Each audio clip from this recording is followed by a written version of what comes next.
अस्सलाम वालेकुम रहमतुल्लाह।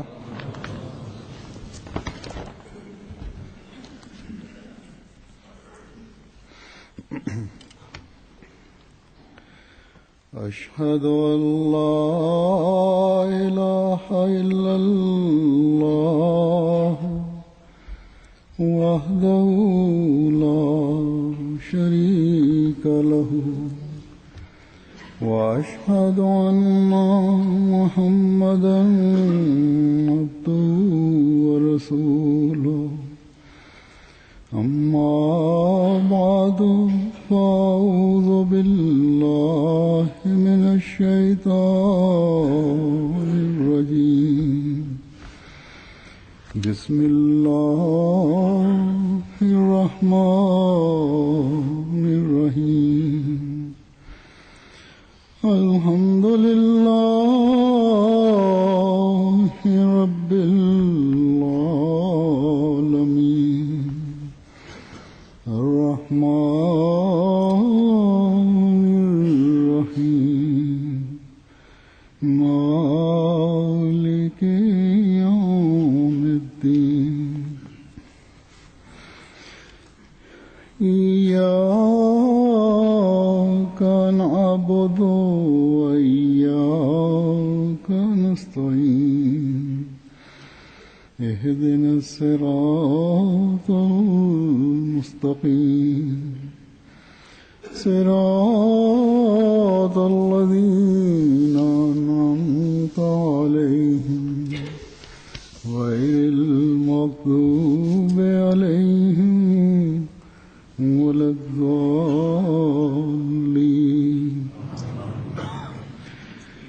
या अय्युहन नास उज़्कुरू निअमतल्लाहि अलैकुम हल मिन खालिकिन गैरुल्लाहि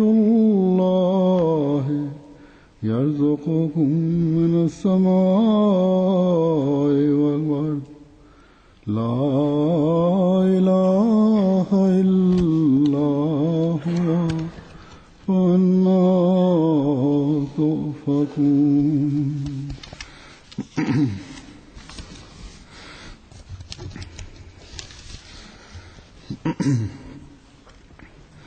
अल्लाह ताला ने अपने खालिक होने का Бисмилляхир рахманир рахим. कुरान करीम में बेशुमार जगह पर किया।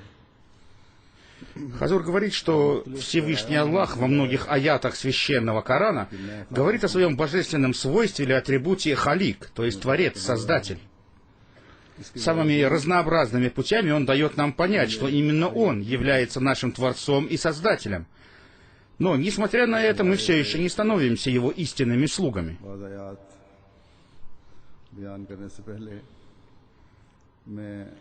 Прежде чем привести несколько аятов на эту тему, говорит Хазур, я прежде всего хочу напомнить словарное значение арабского слова «халик».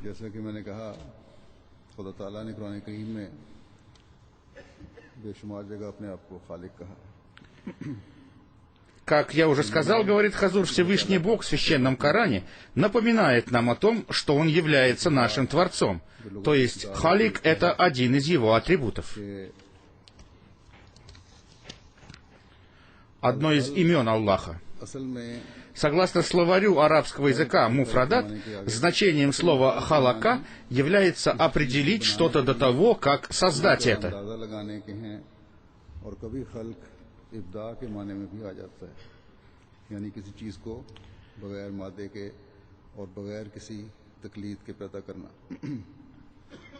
Иногда также слово «халака» имеет смысл «ибда», то есть создать что-то впервые и без приложения каких-либо усилий. И Священный Коран говорит об этом так: «И Он тот, кто создал небеса и землю по истине». Сура Аль-Анам, аят 74. В этом аяте слово «халака» означает «создать впервые», первоначально, потому что этот смысл можно извлечь из следующего аята Священного Корана. Он зачинатель небес и земли. Сура Аль-Анам, аят 102. То есть Всевышний Аллах создал небеса и землю безо всякого образца. हमने इंसान को गीली मिट्टी के खुलासे से बनाया। Согласно тому же словарю Муфрадат, слово «халака» означает также создать что-то из чего-то, то есть изобрести что-либо. И Всевышний Аллах говорит об этом в Священном Коране, который создал вас из единой души. Это сура Ан-Ниса, аят 2. Он также говорит: «Воистину, мы сотворили со человека из сущности глины». Сура Аль-Муминун, аят 13. बस क्या जो पैदा करता है वो उस जैसा हो सकता है। В словаре Муфрадат говорится, что слово «халака» в значении «ибда», то есть создать что-то впервые без приложения каких-либо усилий, применяется исключительно по отношению ко всемогущему Аллаху. В другом аяте Священного Корана говорится о том, что отличает Всевышнего Творца от всего другого.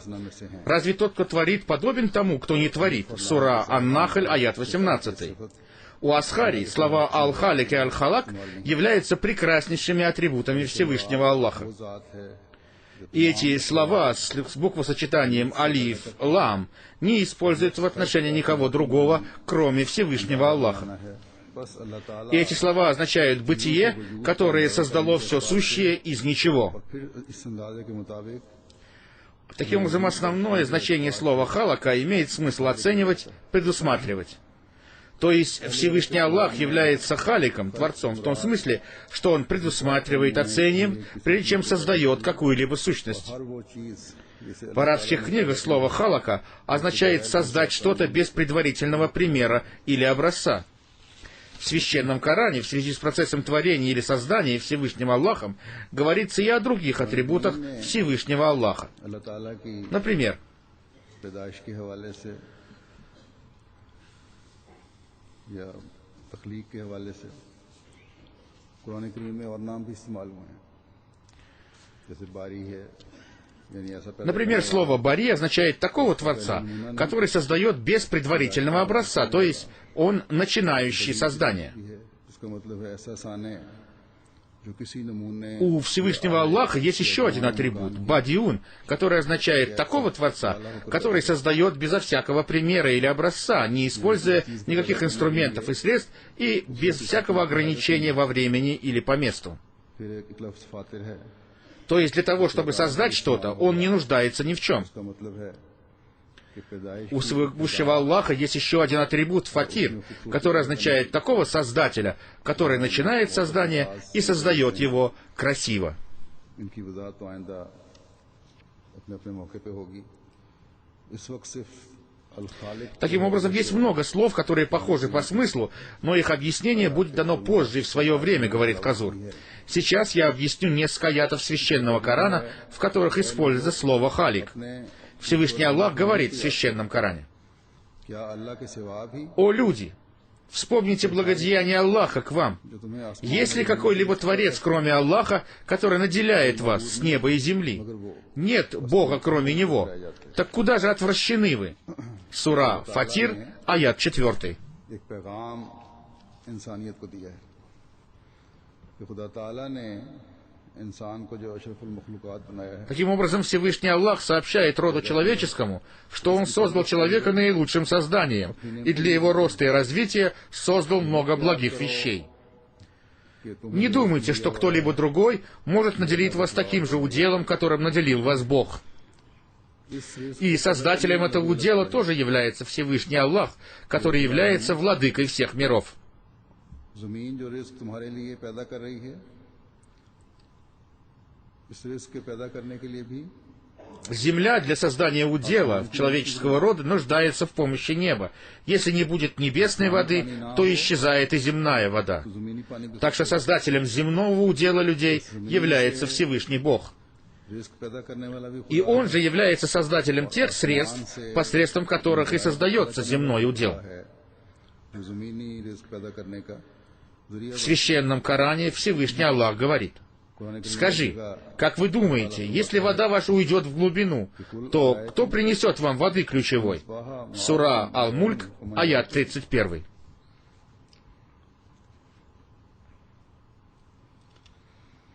कि तुम्हारे पास जातिकुम बेमाइन महीन Так что создателем источников воды на земле, льда и снега в горах, а также изливающийся с неба на землю дождя, является Всевышний Аллах.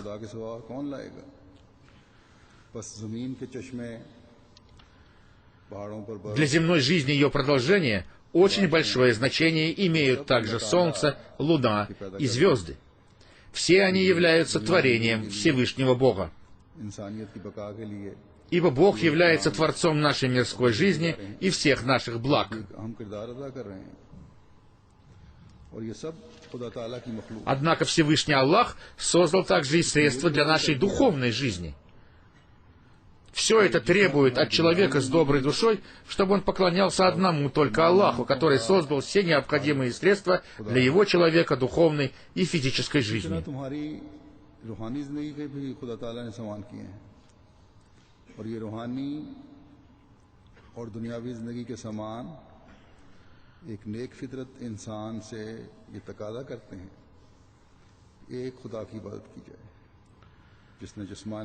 Затем Всевышний Аллах говорит о том, что мирской удел является временным, а истинным уделом является духовный удел, который вечен и который поможет вам в будущей жизни. И этого нельзя достичь до тех пор, пока мы не уверуем в единого Бога, и пока не станем поклоняться только одному Богу. Это та основа основ, которую надо хорошо понять самим и помочь понять остальному миру.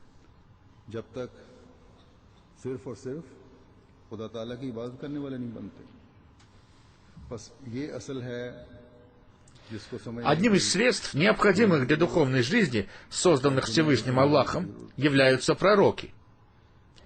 И самым великим проявлением создания этих духовных средств является воздвижение Всевышним Аллахом святого пророка, мир и благословение Аллаха да пребывают с ним. Он является образцом совершенного творения Аллаха, и его называют совершенным человеком.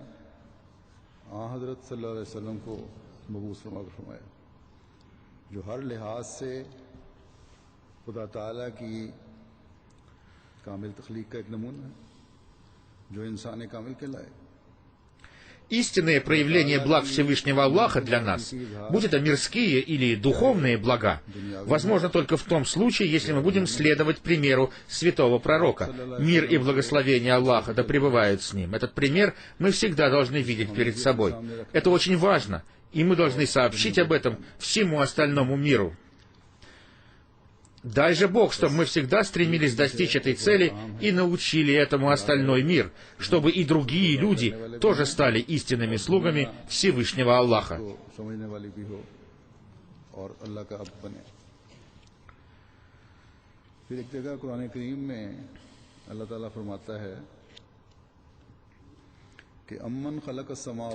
Всевышний Аллах говорит также в Священном Коране: «Или кто создал небеса и земли, и кто не спаслал вам воду с неба, и вы взрастили ею сады, обладающие великолепием, тогда как вы не в состоянии были взрастить деревья их? Разве какой-то иной Бог наряду с Аллахом? Нет, но они люди, которые уклоняются от истины». Сура Ан-Намль, аят 61.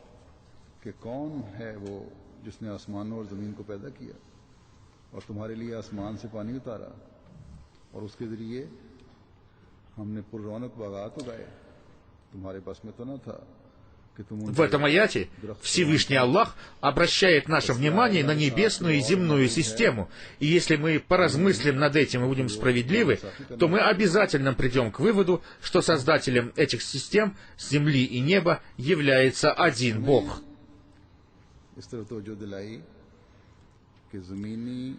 И после того, как Он создал их, Он не оставил их. Более того, Он не спаслал с неба воду, чтобы жизнь на земле продолжалась.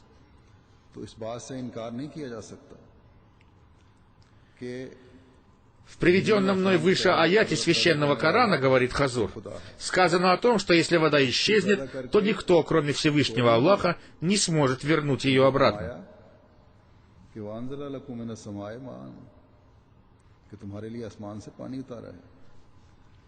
Таким образом, Всевышний Аллах привел доказательства своего бытия, сказав, что ниспослание воды, необходимой для всего живого на земле, является Его делом. जमीन में गायब हो И действительно, вода играет в жизни Земли очень большую роль. Когда на Земле еще не было жизни и стояла очень сильная жара, на ней существовали некоторые виды бактерий, но на ней не было тех форм жизни, которые существуют сейчас. पानी का बड़ा अहम किरदार है जब जमीन में जिंदगी नहीं थी Таким образом, именно тогда Всевышний Аллах посредством воды создал на Земле жизнь. इसमें После непрерывных продолжительных дождей на Земле были созданы те формы жизни, которые существуют на ней и сейчас. मामूली जिंदगी जो अब है ये इसमें पनप नहीं सकती थी तो उस वक्त पानी के जरिए से И это был замысел и промысел Всевышнего Бога, в соответствии с которым Он создал нашу Вселенную и все другие звездные системы. कि इसमें मौजूदा जिंदगी पैदा हो सके और ये सब खुदा ताला का मंसूबा था जिसके तहत उसने कायनात और तमाम निज़ामों की तख्लीक की Всевышний Аллах сказал, что прекрасные цветущие сады и вся окружающая людей красота созданы им, और खुराक मुहैया करने के लिए и они являются необходимыми для здоровой жизни людей, а также источниками людского пропитания. और उस पानी के जरिए से पैदा किया है जो आसमान से उतरा और एक И मुसलसल Всевышний Аллах создал все это посредством воды, которая была низведена им с неба. ऊपर ले जाता И Всевышний Аллах создал существующий на Земле непрерывный процесс круговорота воды в природе, благодаря которому вода испаряется, очищается и затем не сходит на Землю для продолжения жизни. तुम्हारे बस में नहीं था कि जमीनी जिंदगी Всевышний Аллах говорит, что люди не в состоянии были бы создать средства, необходимые для существования жизни на Земле. Это мог сделать только Он один. Так что хорошенько размышляйте над этим и поклоняйтесь одному лишь Всевышнему Богу. अगर खुदा ताला ने जिस्मानी ज़रूरियात के सामान मुहैया फरमाए हैं और अपनी सिफत रबूबियत के तहत हमारी पैदाइश के सामान पैदा फरमा रहा है Всевышний Аллах обращает наше внимание на то, что если Он создал все средства, необходимые для нашей физической жизни, то невозможно, чтобы Он не создал для нас систему поддержания нашей духовной жизни, которая является главной целью нашего создания. मकसद की याद दहानी के लिए Основой нашей духовной жизни является поклонение Всевышнему Аллаху. जो इस तरह तवज्जो करवाता И для напоминания людям об этой главной цели их создания, Всевышний Бог ниспосылает пророков. है जिस तरह बारिश का पानी नाजिल होने से उतरने से जमीन में Духовная вода, необходимая людям для духовной жизни, ниспосылается посредством пророков. उठाते हैं После ниспослания воды на землю, на ней появляется растительность и расцветает, и вместе с тем появляются растения, которые опасны для урожая, и землепашцы прекрасно знают об этом. के लिए नुकसानदेह Иногда этих сорняков бывает так много, что они разрастаются так, что не дают расти культурным растениям, и урожая не бывает вообще. होती हैं कि तल्फ करना मुश्किल हो जाता В развитых странах используются для уничтожения этих сорняков гербициды. है या तो ममालिक में दवाएं छिड़क कर Но в некоторых странах такие средства не используются. И когда после дождя появляются сорняки, и если земледельцы недостаточно трудолюбивы, у них просто не хватает сил, то сорняки разрастаются настолько, что наносят большой вред урожаю. या बाज़ दफ़ा इतनी ज़्यादा होती हैं कि Так что один и тот же дождь с неба одному приносит пользу, а другой, не используя его, получает вред и убыток. देरी होती है В духовной жизни происходит точно так же. ना उठाने की वजह से С появлением пророков ниспосылается духовный дождь, и люди с доброй душой и стремящиеся получить пользу от этого духовного дождя получают эту пользу, в то время как люди, противодействующие пророкам или не желающие иметь никакой связи с религией, бывают лишены этого. मुखालफतों में पड़ने वाले और दीन से लाताल्लुक И не только они бывают лишены этого, более того, они делают плохим свой исход. बल्कि अपनी आकबत बर्बाद करने वाले बन जाते हैं Во времена святого пророка, мир и благословение Аллаха да пребывают с ним, бедные люди получили пользу от духовного дождя и обрели статус снискавших довольство Аллаха. इनसे फायदा उठाने Но в то же самое время некоторые вожди в земной жизни дошли до своего плохого исхода, и для них есть та весть, что их ожидает также наказание и в жизни будущей. दुनिया में भी इतने बदअंजाम को पहुंचे Посмотрите, то же самое случилось и в наше время, когда Всевышний Аллах ниспослал на страждущую землю духовную воду в лице святого человека, искренне и горячо любящего святого пророка. Мир и благословение Аллаха да пребывают с ним. И те люди, которые получили пользу от этой духовной воды, увидели проявление любви Аллаха к ним. В своей жизни они увидели свою красоту и свою духовность, развивающейся, расцветающей, в то время как противники обетованного Мессии лишены всего этого.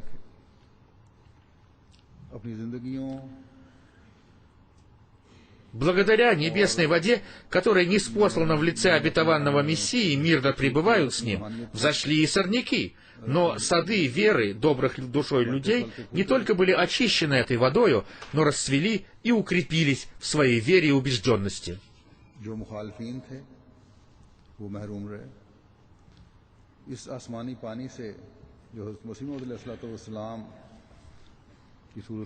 Благодаря тому, что обетованный Мессия во всем следовал святому пророку, мир и благословение Аллаха да пребывают с ним, эпоха его искреннего слуги, то есть обетованного Мессии, тоже будет продолжаться до Дня Воскресения.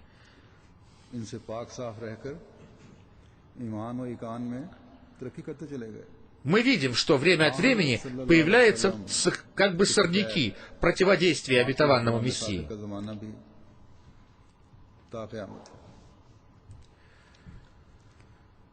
Всевышний Аллах обращает наше внимание на то, что Он оказывает нам большую милость тем, что ниспосылает воду с неба, которая напоила сады наших сердец.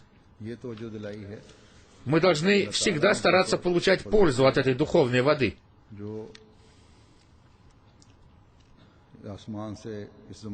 И мы должны ценить то наставление, которое мы получили по милости Всевышнего Аллаха. Так продолжайте же поить этой духовной водой растения вашей богобоязненности и своих благих деяний.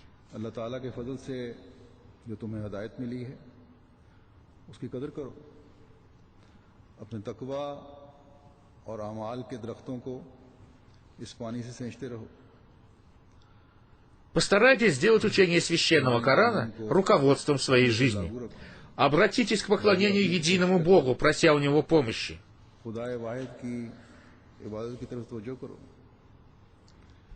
Иногда семена сорняков попадают в то место, где растут культурные растения, и хорошие земледельцы, увидев эти сорняки, стараются сразу же уничтожить их.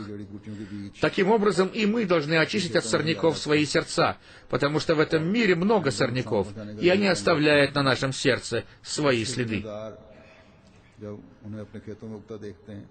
И только когда мы будем делать, то есть очищать свои сердца от опасных сорняков, мы получим право называться истинными слугами своего Творца и Властелина. Всевышний Аллах говорит, что не в наших силах, чтобы мы взрастили сады благих дел. Это происходит по милости самого Всевышнего Аллаха. Так что цените Его милости к вам и всегда помните о том, что Всевышний Аллах является вашим истинным Богом, и никогда не пренебрегайте поклонением Ему.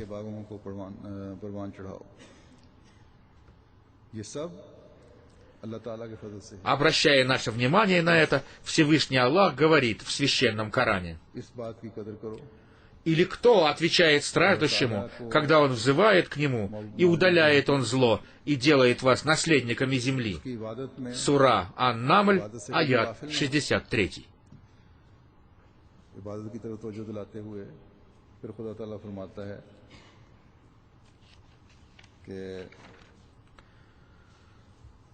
Посмотрите же, что говорит Всевышний Аллах о себе, о том, кто слушает и кто помогает попавшему в беду слабому человеку.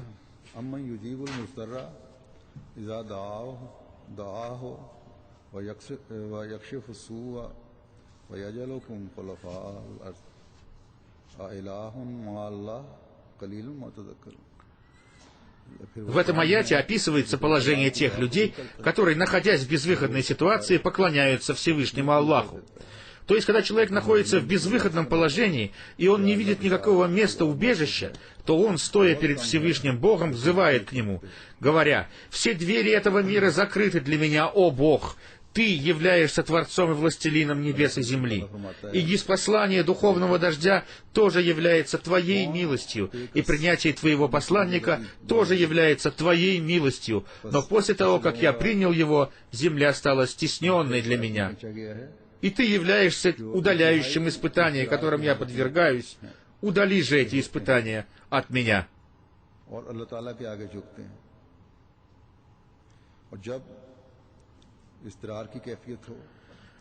Мы знаем, говорит Хазур, что такие тяжелые обстоятельства для мусульман Ахмади уже давно существуют в Пакистане. И если мы хотим, чтобы эти обстоятельства исчезли, то необходимо, чтобы мы, будучи искренними, поклонялись Всевышнему Аллаху и считали только Его источником своего спокойствия, и только Его считали убежищем для себя. Помимо этого, нет никакого другого выхода из подобной ситуации. Помимо Пакистана, такие же трудные обстоятельства складываются для мусульман Ахмади в некоторых других странах. Например, в Египте в эти дни мусульмане Ахмади подвергаются очень большим притеснениям. И есть только один выход из этой ситуации.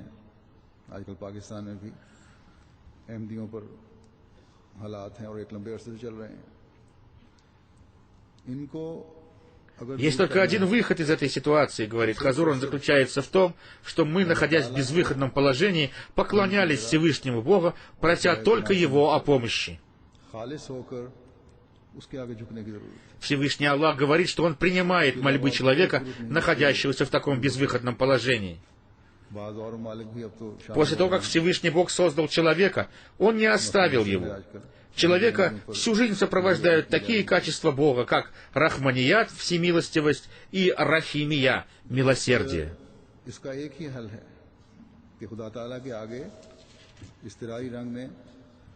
Всевышний Аллах говорит об искренне поклоняющихся Ему людях, что Он не только удаляет их беды и разрешает их проблемы.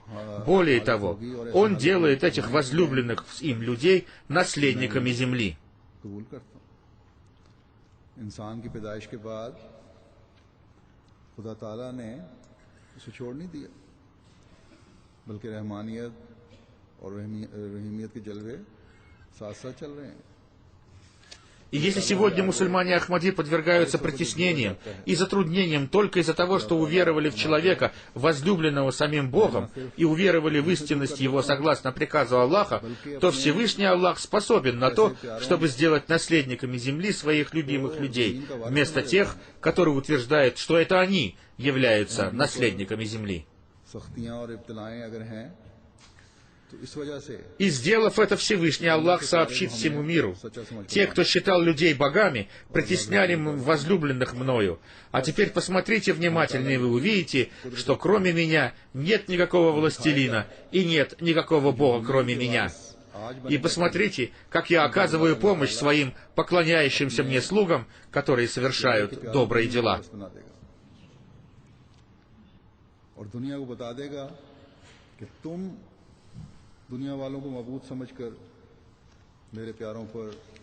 Обетованный Мессии, мир ему, говорит, что кораническое слово «мустар» — вынужденный, принужденный, корень которого «зарар», то есть потеря, убыток, вред.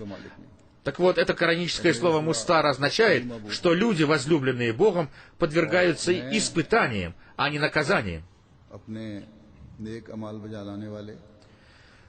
И приведенный мной аят, говорит Хазур, не говорит о тех людях, которые подвергнуты наказаниям. Иначе были бы обязательно приняты мольбы находящихся в безвыходных ситуации народов Ноя, Лота или Фараона, или других народов, погрязших в грехах. Но этого не произошло, потому что они не были истинными слугами Аллаха, и поэтому они были уничтожены Божьей дланью. Все мусульмане Ахмади, которые подвергаются гонениям, где бы они ни жили, всегда должны помнить о том, что в наше время только мусульмане Ахмади подвергаются испытаниям в виде притеснений и гонений, и их молитвы будут приняты Всевышним Аллахом согласно Его обещанию. Тогда как остальной мир, если он подвергается мучениям, это является наказанием для него, а не испытанием. उन कौमों को हलाक करती है। Так что обращайтесь с мольбами к Аллаху, находясь в состоянии истираб, то есть трепета перед Аллахом, говорит Хазур. Если вы будете это делать, то Он по своей милости удалит все ваши затруднения. और उन्हीं की दुआएं अल्लाह ताला कबूल करने का वादा भी फरमाता है, ना कि अगर दुनिया किसी और Обетованный Мессия, мир ему, также говорит: помните о том, что Всевышний Бог полностью независимый и не нуждающийся ни в ком. И до тех пор, пока человек не начинает снова и снова обращаться к Богу с продолжительными мольбами, находясь в состоянии истираб, трепета перед Богом, Всевышний Аллах не начинает заботиться о нем. इस तरह तमाम तकालीफ को अपने फजल से दूर फरमा देता है। फिर एक जगह मसीह मौला इस्लाम फरमाते हैं कि याद रखो कि खुदा ताला बड़ा बेनियाज है। जब तक कसरत से Пусть Всевышний Бог даст нам способность совершать такие мольбы, которые совершаются, когда люди считают своим убежищем одного лишь Всевышнего Бога. जो सिर्फ और सिर्फ खुदा ताला को जाए पनाह समझकर उसके हुजूर की जाए। फिर अल्लाह ताला फरमाता है Затем Всевышний Аллах говорит в Священном Коране: फी ज़ुलुमातिल बर्रि वल बहर «Или кто направляет вас во мраки суши и моря, и кто посылает ветры благой вестью перед милостью своей? Разве какой-то иной Бог наряду с Аллахом? Превыше Аллах того, что они приобщают к Нему». Сура Ан-Намль, аят 64. वमन युरसिल रियाहा В этом аяте говорится о физических и духовных дождях и о спасении от бедствий. В нем рассказано также и о духовных мраках. या फिर वो कौन है जो खुशकी और तरी के अंधेरों में तुम्हारी रहनुमाई करता है, और कौन है वो जो अपनी रहमत Перед пришествием посланников Бога и верующие, и неверующие бывают далеки от Бога. Бывают они погружены во мраки духовной тьмы. Но затем Всевышний Аллах, посылая мир своих пророков, создает обстоятельства для улучшения своих творений.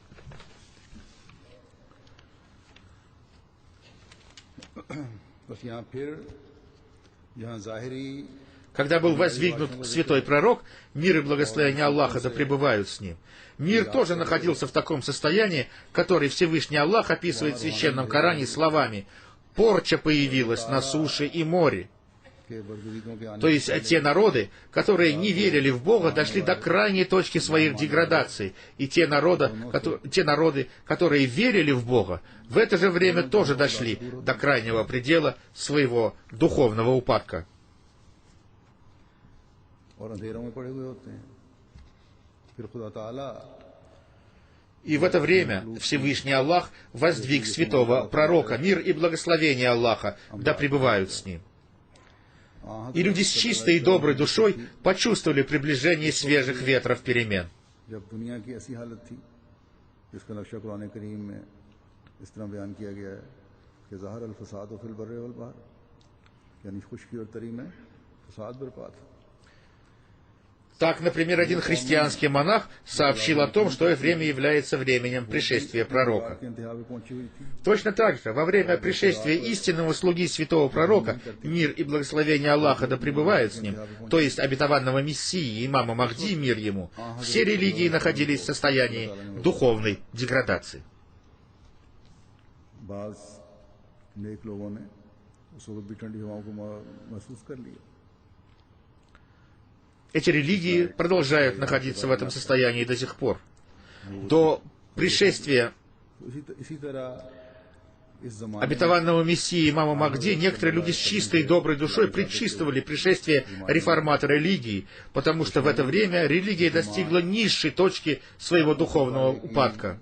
ईमानी हालत में बिगाड़ पैदा हो चुका Но даже среди этих людей бывали такие, которые, несмотря на то, что они ждали прихода реформатора религии, все же не приняли его. आप अलैहिस्सलाम की बेइज्जती से कबल बाज नेक फितरत किसी मुस्लिम के आने के मुंतज़िर थे और उसमें महसूस कर रहे थे। В этой связи обетованный Мессия, мир ему обращаясь к людям, говорит: एक बिगाड़ इंतहा तक पहुंच चुका है। «О слуги Бога! Когда наступает период засухи, дождя не бывает долгое время. ऐसे भी Это приводит к тому, что начинают высыхать колодцы. Подобно тому, как физическая небесная вода приводит в движение земную воду, таким же образом небесная духовная вода, то есть откровение Бога, оживляет разумы низкого уровня. Так что это время тоже нуждалось в духовной воде. Относительно своего притязания, я считаю необходимым сказать о том, что я воздвигнут Богом в то время, когда многие мусульмане стали похожими на иудеев. Они не только утратили богобоязненность и чистоту, более того, они стали подобны иудеям времен Иисуса, мир ему, стали врагами истины. И поэтому Бог дал мне имя Мессия. Не только я призываю людей этого времени к себе, но само это время призвало меня, говорил обетованный Мессия, мир ему.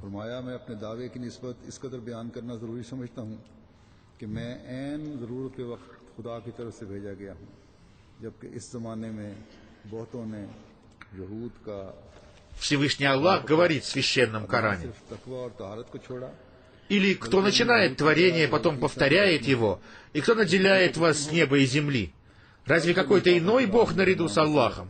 Скажи, приведите доказательства ваше, если вы правдивы. Сура Ан-Намль, аят 65. Все приведенные мной выше аяты, говорит Хазур, взяты из суры Ан-Намль, и Всевышний Аллах во всех этих аятах повторяет свой вопрос. Разве какой-то иной Бог наряду с Аллахом? Есть этот вопрос и в только что приведенном аяте.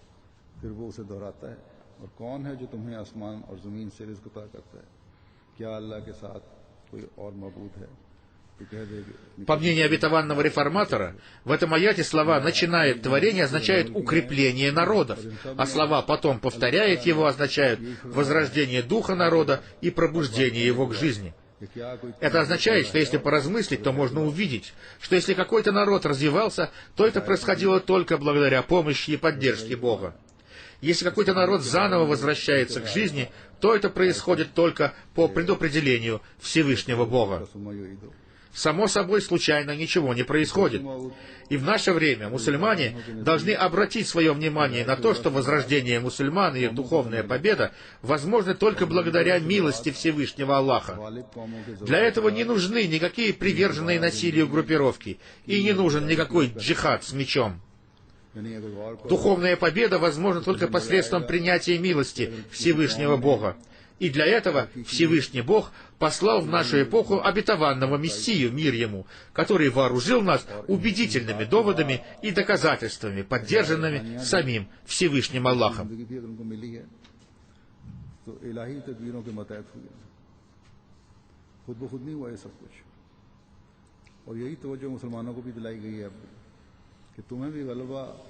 Всевышний Бог говорит нам, что мы можем достичь этой духовной победы благодаря мольбам, которые обращены к Нему. Поэтому очень важно поклоняться Всевышними Аллахами во всей искренности. Если мусульмане хотят увидеть свое возрождение, то они должны войти в число последователей обетованного Мессии, мир ему, будучи предельно искренними перед Всевышним Богом, а не становиться теми, кто, взяв в руки оружие, совершает теракты.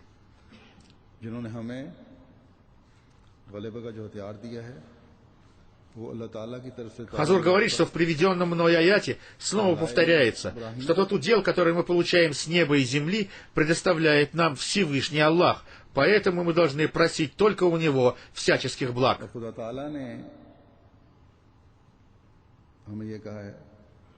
कि ये सब कुछ दुआओं से होना है, इसलिए खालिस होकर उसके आगे झुकना भी ज़रूरी है।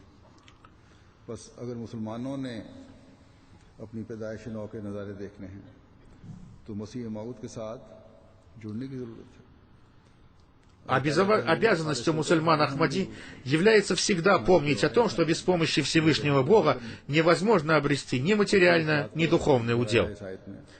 Но, к сожалению, некоторые мусульмане Ахмади, как я уже говорил об этом ранее, забывают об этом.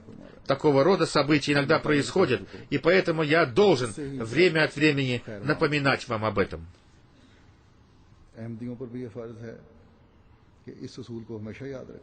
Мусульмане Ахмади должны оберегать и соблюдать свои молитвы. Иногда бывает так, что во время встречи со мной люди просят меня молиться за них, а по их лицам видно, что они делают это по привычке. И иногда я спрашиваю их, молятся ли они сами. Их ответ бывает отрицательным, очень страшная ситуация. Среди нас не должно быть ни одного, кто не молится Богу. Недавно произошел такой случай. На встречу со мной пришли отец с сыном. И отец сказал мне, что его сын не обращает внимания на молитвы, но он очень хорош в бизнесе, и у него большой интерес к бизнесу. А сын попросил меня молиться за успех его бизнеса. Я же сказал ему, говорит Хазур, это просто издевательство над Всевышним Аллахом, и ты произносишь эти слова только по привычке.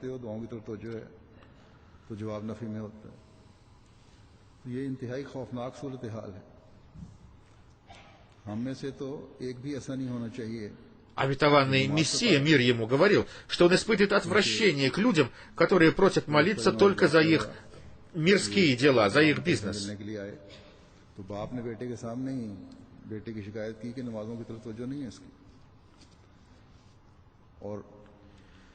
Да, конечно, для мирского развития молитвы необходимы, и без них невозможно обходиться, но делать мирской достаток своей единственной целью — это неправильно. Мы должны в первую очередь выполнять свои обязанности по отношению к Всевышнему Аллаху. И каждый мусульманин Ахмади должен обращать на это особое внимание.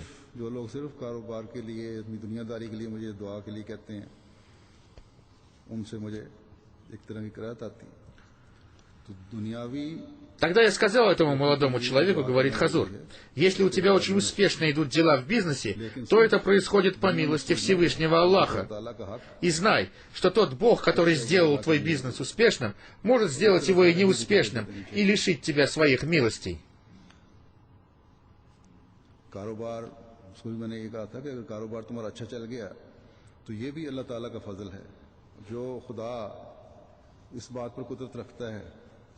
कि तुम्हें कारोबार तुम्हारा कामयाब कर दिया, वो यकीन इस बात की कुदरत रखता है कि उसमें.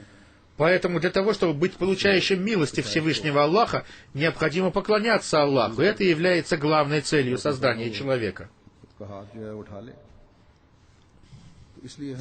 Мы всегда должны помнить о том, что мы сможем выполнять свои обязанности по отношению к Творцу и Властелину своему, если мы будем поклоняться только Ему одному и считать Его своим единственным и истинным Богом.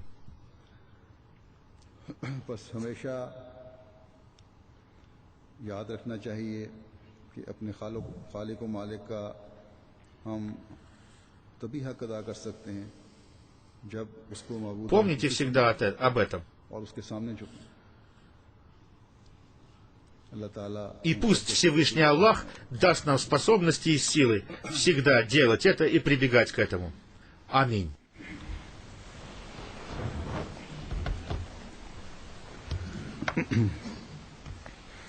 Alhamdulillah, nahmaduhu wa nasta'inuhu wa nastaghfiruhu wa nu'minu bihi wa natawakkalu alayhi wa na'udhu billahi min shururi anfusina wa min sayyiati a'malina.